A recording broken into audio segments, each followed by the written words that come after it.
Temuan beras premium oplosan segera diusut tuntas.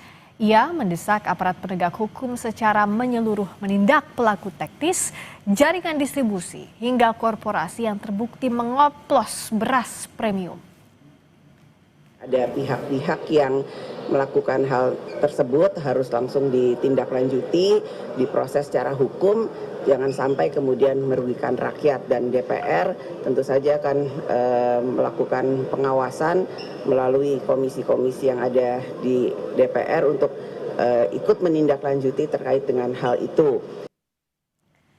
Kita bahas bersama dengan anggota Komisi 6 DPR RI fraksi Demokrat Herman Hairon dan peneliti pertanian Center of Reform on Economic atau CORE Eliza Mardiani. Selamat malam Mbak Eliza, juga Bang Herman. Halo, Selamat malam. Mbak Friska. Kita ketemunya bahas oplosan lagi, beras oplosan lagi, belum beres-beres nih.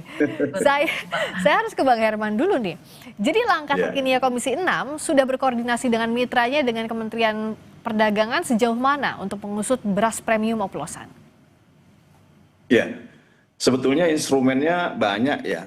Kalau melihat kepada regulasi misalkan, perundang-undangan sudah menyebutkan di dalam Undang-Undang Nomor 18 Tahun 2012 tentang pangan, juga sebetulnya secara eksplisit menyebutkan dilarang untuk melakukan oplosan atau mencampurkan antara kualitas tinggi dengan kualitas rendah, kemudian menjadi kualitas tertentu yang pada akhirnya merugikan terhadap masyarakat. Bahkan bukan hanya secara harga, secara kualitas merugikan terhadap keamanan pangan. Yang kedua ada Undang-Undang Nomor 7 Tahun 2014 tentang perdagangan, yang juga ini melarang terhadap peredaran yang tidak sesuai dengan label iklan pangan. Tentunya ini bisa dijerat oleh hukum. Kemudian juga Undang-Undang Perlindungan Konsumen, yang saat ini kami juga sedang merevisi Undang-Undang Perlindungan Konsumen dengan melihat terhadap kasus-kasus yang terjadi. Dan saya kira kasus persoalan beras oplosan ini bukan satu kali ini terjadi. Ini dari beberapa waktu yang lalu ya selalu terjadi. Karena ini adalah komoditas yang setiap hari dikonsumsi, dan pada momentum-momentum tertentu, dikala kemudian suplai kurang memadai, kemudian harga meningkat tinggi, biasanya mereka untuk mengejar market mengoplos terhadap beras yang berkualitas tinggi dengan kualitas rendah, kemudian menurunkan pada kualitas tertentu. Nah ini tentu tidak boleh gitu ya, baik ditinjau dari sisi peraturan perundangan manapun tidak diperbolehkan dan dapat dijerat secara hukum. Nah, Bang Oleh Herman, karenanya, oke, saya tanya dulu, ini kan 212 merek bahkan kan? Dan betul. kalau tadi dikatakan berulang, justru harusnya nggak boleh berulang. Apa yang masih luput sejauh ini? Kenapa kok masih bisa berulang? Saya tentu harus mendapatkan informasi lebih lanjut ya atas 212 merek dagang ini, karena 212 merek dagang juga diproduksi oleh 7 perusahaan besar yang selama ini menguasai pasar gitu. Nah kalau 212 merek dagang dengan 7 perusahaan besar, tentu ini harus dijelaskan kepada publik, dan bahkan saya setuju Ketua DPR untuk melakukan penyelidikan dan penelusuran secara menyeluruh. Agar apa? Agar informasinya jelas, apa yang kemudian dimaksud dengan oplosan, apa yang kemudian yang dimaksud dengan merugikan terhadap masyarakat, baik dari sisi harga maupun dari sisi keamanan pangan. Karena lebih penting bahwa keamanan pangan itu lebih mementingkan perlindungan konsumennya gitu. Oleh karenanya hukumannya juga lebih tinggi terhadap ancaman keamanan pangan.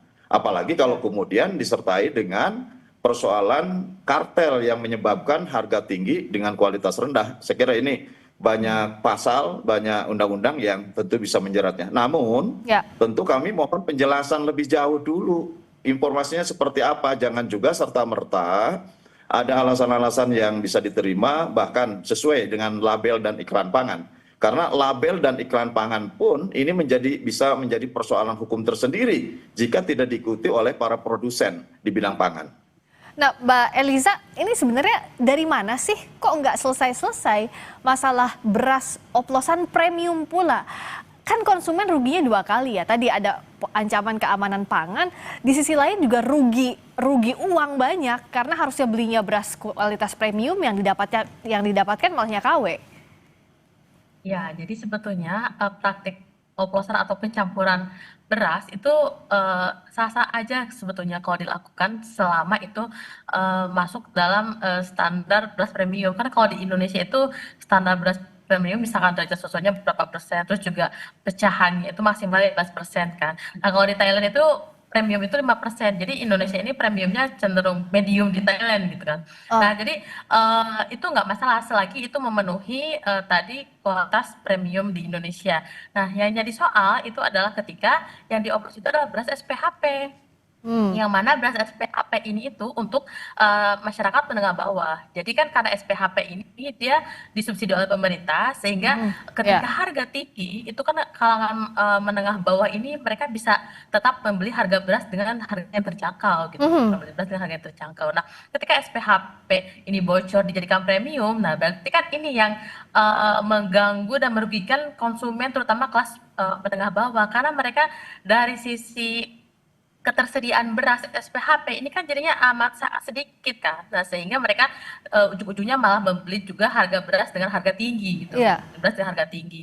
Nah, ini juga kita lanjutkan lagi Sapa Indonesia Malam dengan dialog seputar beras oplosan bersama dengan anggota Komisi 6 DPR fraksi Demokrat Herman Hairon dan peneliti pertanian Center of Reform on Economic atau CORE Eliza Mardian. Saya ke Mbak Eliza dulu ya, tadi sempat terpotong dengan breaking news.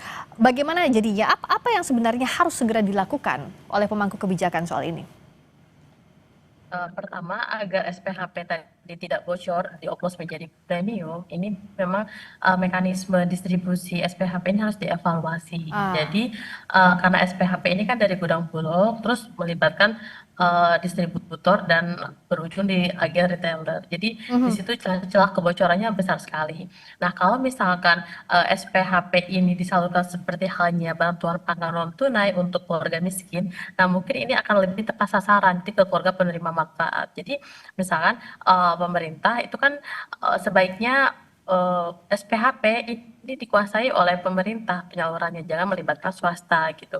Bisa lewat bulog, operasi keliling gitu kan, operasi pasar keliling ke setiap daerah-daerah tertentu, atau misalkan kalau sekarang kan ada lewat Kopdes Merah Putih ya. Jadi memang di situ penyalurannya. Nah, sehingga tinggal pemerintah bagaimana mengupdate database. Jadi cakupan penerima manfaat SPHP ini diperluas misalkan dari desil 2 hingga desil 6 misalkan untuk calon kelas menengah gitu. Jadi ketika mereka membeli SPHP berbasis NIK ini sudah terintegrasi, jadi ini lebih tepat sasaran. Kalau misalkan masih menggunakan alur distribusi yang sama seperti saat ini celah-celah seperti pengoplosan ini akan terus terjadi lagi dan akan berulang. Ya sama-sama aja bohong gitu ya Mbak Eliza, ya akan berulang kalau tidak diawasi, tidak segera dilakukan intervensi. Nah, apakah bisa dilakukan operasi pasar dalam waktu segera, Pak Herman? Iya, ini bahaya ya, status membolehkan oplosan itu sebetulnya bahaya. Karena secara umum ini akan melegitimasi terhadap oplosan. Karena regulasi tidak memberikan ruang itu. Ya, dalam regulasi tidak memberikan ruang itu. Karena juga beras itu kan berbeda jenis, berbeda kualitas, dan kalau dioplos ya juga itu menurut saya akan menurunkan pada kualitasnya sendiri ya, selain tentu bagi mereka yang memanfaatkan proses produksi ini juga akan menyebabkan terhadap kerugian masyarakat dari sisi harga. Jadi menurut saya tidak perlulah ada statement ini, tinggal dikelaskan saja mana yang tentu hasil penggilingan ini masuk dalam kelas premium, mana yang masuk dalam kelas medium, dan bahkan kalau di bulog itu terlalu lama disimpan, kemudian menjadi beras rusak, recondition juga itu bermasalah gitu ya. Dan tentu untuk penyalurannya ada. Kalau misalkan memang beras itu rusak dan kemudian masih bisa dimanfaatkan, ya ini bisa dimanfaatkan untuk yang lainnya. Misalkan yang broken ya nggak bisa dicampur dengan yang utuh. Yang broken ya nanti bisa menjadi bahan tepung dan lain sebagainya. Bahkan yang rusak bisa menjadi pakan ternak gitu. Ya, artinya Yang dalam di-push dalam waktu dekat apa? regulasi tidak ada toleransi lah untuk oplosan itu ya. Di regulasi nggak ada toleransi untuk oplosan, tapi ditegaskan dikit lagi aja, Bang Herman, singkat saja, apa yang bisa dilakukan dalam waktu dekat? Apakah harus operasi pasar untuk memastikan? Operasi pasar kan dilakukan untuk penetrasi harga, ya supaya harga tidak kemudian melambung tinggi dan membuat masyarakat menurun daya beli terhadap pangan yang setiap hari memang harus dibeli dan dikonsumsi.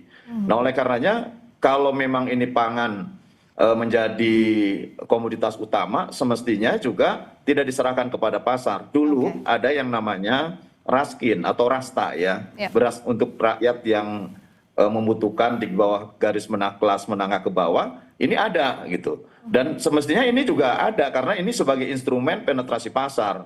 Kalau sekarang itu ada BPNT, ada operasi pasar. Operasi pasar tidak mampu untuk bisa melakukan penetrasi terhadap kenaikan harga yang meluas.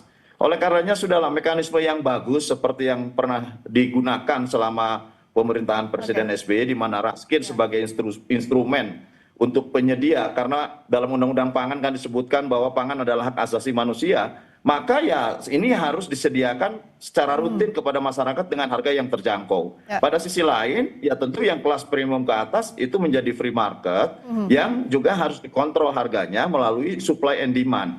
Ini yang menurut saya ya harus dijaga oleh kebijakan. Tetapi sekali lagi jangan memberikan ruang bahwa oplosan itu boleh dan dilegitimasi oleh sebuah peraturan teknis. Ini bahaya karena pasti yang akan terjadi adalah pelanggaran-pelanggaran terhadap baik itu terhadap harga maupun terhadap kualitas. Kalau begitu harus di-push, siapa yang berani main-main harus tegas regulasinya, jangan sampai sulit sekali jadi warga negara Indonesia. Beras aja harus dioplos. Dalam sistem pengawasan kami sebetulnya sudah berlapis ya. Ada di Kementerian Perdagangan, misalkan Perlindungan Konsumen dan Tata Niaga. Kami juga ada badan lembaga, yaitu Badan Perlindungan Konsumen Nasional, ada BPKN. Jadi sebetulnya lembaga ini sudah cukup memberikan kekuatan untuk bisa melakukan pengawasan terhadap pelaksanaan undang-undang, baik undang-undang pangan maupun undang-undang perdagangan dan undang-undang perlindungan konsumen. Tetapi yakinlah bahwa kami sedang menyusun dan kami akan lebih memberikan ketegasan kembali di dalam regulasi terhadap para pelaku yang melanggar hukum di bidang pangan. Ya, ditunggu ketegasannya, jangan sampai beras aja harus dioplos. Padahal ini jadi bahan makanan sehari-harinya warga negara Indonesia. Terima kasih banyak Bang Herman Hairon, anggota Komisi 6 DPR Fraksi Demokrat. Terima kasih juga peneliti pertanian dari KOR, Eliza Mardian. Terima kasih Mbak Eliza, terima kasih Bang Herman, selamat malam. Terima kasih.